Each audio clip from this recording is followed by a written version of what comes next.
Saatnya istirahat.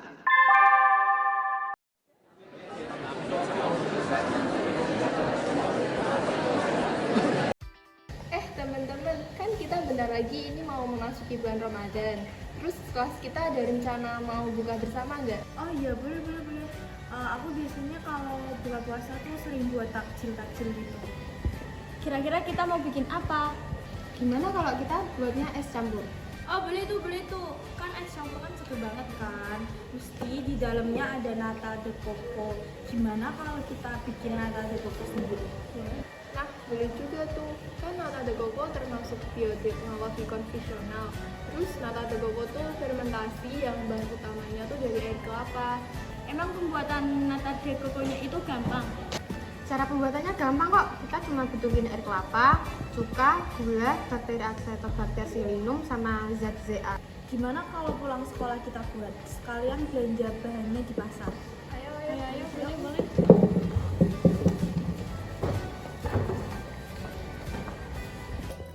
Cara pembuatan yang pertama adalah saring air kelapa. Tahap selanjutnya yaitu masukkan air kelapa yang sudah disaring ke dalam panci, lalu panaskan.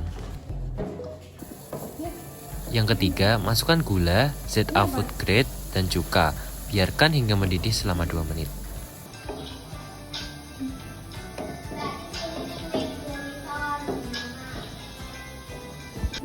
Matiin sih ya. Ini kompornya kemana nih? Yang keempat, tuangkan dalam wadah selagi panas. Lalu, segera tutup dengan koran dan ikat dengan karet.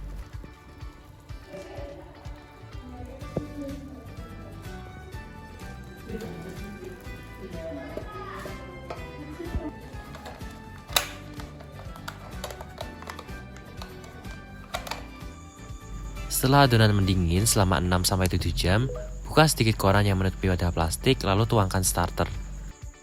Lalu ikat kembali wadah menggunakan karet dengan erat.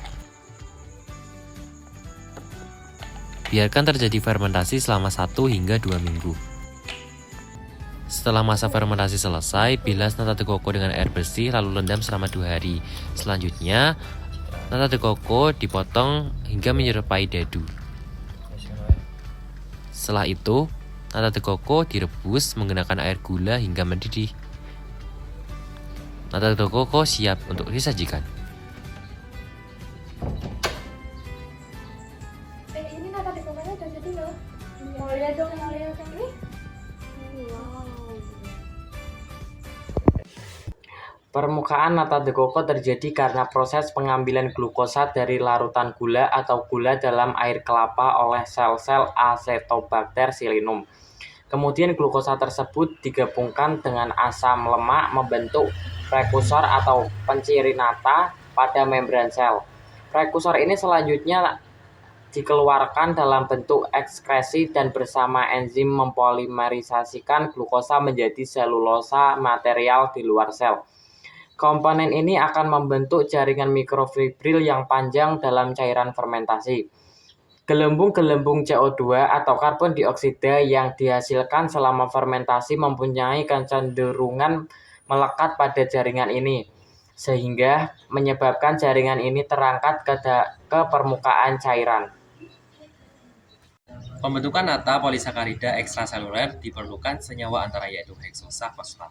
Heksosa fosfat mengalami oksidasi melalui lintasan pentosa fosfat menghasilkan senyawa natrium adenosin difosfat heksosa NADPH, senyawa penyimpan tenaga pereduksi, dan melepaskan gas karbon dioksida CO2. Gas CO2 yang dilepaskan akan tertambat dan menempel pada mikrofibril selulosa, sehingga mikrofibril selulosa naik ke permukaan cairan. Fosfat anorganik perlu ditambahkan ke dalam medium karena bahan tersebut sangat diperlukan untuk memecah sukrosa menjadi glukosa 1-fosfat dan fruktosa. Glukosa 1-fosfat bergabung dengan unit monofosfat UMP membentuk unit difosfat glukosa UDP. Disintesis melalui reaksi bertahap unit difosfat glukosa dan selodextrin. Selodextrin dapat dihasilkan dari penggabungan UDP glukosa dengan unit glukosa, gugus yang berperan dalam pembuatan nata. Reaksi pembentukan soledextrin berlangsung terus sampai terbentuk senyawa yang terdiri dari 30 unit glukosa dengan ikatan B-1.4. Selodextrin bergabung dengan lemak dan protein.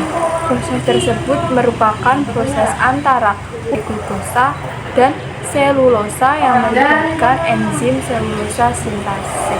Pembentukan polisakarida ekstraseluler dapat terjadi 24 jam setelah inkubasi dan meningkat dengan cepat 4 hari setelah inkubasi, kemudian cenderung terus. Ini dikarenakan keasaman medium bertambah serta gula dengan substrat berkurang.